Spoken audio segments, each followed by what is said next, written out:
nanti di akhir zaman dia itu akan diberi semua ilmunya iblis, ilmu sihir, ilmu tipu daya, ya, ilmu yang dimiliki oleh iblis itu dikasih kepada Dajjal. Nih, kalau saya kan tidak bisa dilihat oleh manusia karena saya ini bangsa jin. Tapi kalau kamu manusia dan kamu yang paling bisa hebat menyesatkan Bani Adam ini, dikasihkanlah semua ilmunya dan didukung pasukan-pasukan iblis wujudnya setan dan manusia ini mendukung Dajjal ini. Di antara yang dilakukan oleh iblis zaman sekarang dan terus seterusnya adalah membuat kita ini ketergantungan, memiskinkan, mengfakirkan, dan kita akan selalu butuh. Ini pedoman yang paling cara yang paling mengerikan, memiskinkan, program pemiskinan, program pembodohan, program pemfakiran. Karena kalau orang sudah fakir, Pak, mudah untuk dia pengaruhi. Orang kalau sudah bodoh mudah untuk dipengaruhi sama dia. Nah, maka di mana itu banyak negeri-negeri atau wilayah-wilayah yang itu banyak umat Islamnya, sama Dajjal ini, bala tentaranya Dajjal kecil ini, kita akan dimiskinkan, kita akan difakirkan, ya, sehingga kita akan tergantung kepada mereka. Pilihannya hanya dua.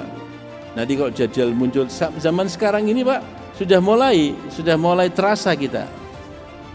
Kalau kamu berpegang teguh kepada Islam, kamu hati-hati, kamu hati-hati.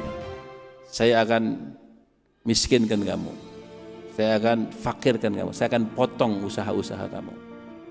Lagi gitu. Dan jadi kalau muncul Dajjal, kalau kamu tidak kafir, kamu akan kaliren. Kalau kamu tidak menyembah saya, kamu akan kelaparan. Begitu nanti akan Dajjal. Maka isyarat dari Nabi SAW, Bapak Ibu yang mulia, di akhir zaman seperti kita ini dan terus menerus, tularkan kepada anak kita, tularkan kepada cucu kita, dan cucu kita nanti nularkan kepada cicit kita. Untuk apa? Untuk membentuk sebuah kemandirian dalam pangan, kemandirian dalam pendidikan, kemandirian di dalam kesehatan, kemandirian di dalam kebutuhan-kebutuhan hidup. Ya, umat Islam sudah, kita belajar fikih ini, tujuannya kita supaya tahu jalan keluar yang diisyaratkan Nabi SAW untuk menghadapi akhir zaman, kan gitu kan? Nah, diantaranya adalah kemandirian. Karena program iblis dan setan dan Dajjal adalah pemiskinan. Kalau pemiskinan dan kefakiran, munculnya apa? Ketergantungan. Ya, munculnya adalah ketergantungan. Bapak Ibu mulia, ya, jangan di share apa yang saya omongkan ini, karena ini kalau di share kadang-kadang orang tidak paham. Coba kita sekarang ini dengan pikir, apakah kita tidak tergantung? Semua hal kita tergantung. Zaman dulu saya kecil, ini bapak-bapak yang di atas saya atau di bawah saya sedikit tahu. Kita ini nanam padi, ya, kita nanam padi. Padi kita ini kita bisa ambil yang tua, nanti bisa jadikan bibit. Ya enggak? Padi kita enggak akan ada bisa sekali. Kita tergantung bibit. Anjenengan beli bibit, katanya bibit unggul atau hibrida. Jangan tanam aja itu bibit, katanya bagus muncul. Lah itu nanti kita jadikan bibit, tidak bisa. Harus beli pada itu. Sedang siapa yang punya bibit? Jangan telusuri saja siapa yang bikin bibit itu. Bukan kita. Jadi satu saat nanti, ketika stop bibit itu, kita akan kelaparan semua, Pak. Tidak akan ada beras, jagung. Coba aja lihat. jagung itu. Siapa yang punya bibit jagung? Mereka. Sayur-sayuran, jangan kan makan selada, makan kangkung, makan bayam, makan ini kalau jangan pelajari di dalam satu bab ini kita tergantung. Ya, kita tidak ngerti, kita tergantung.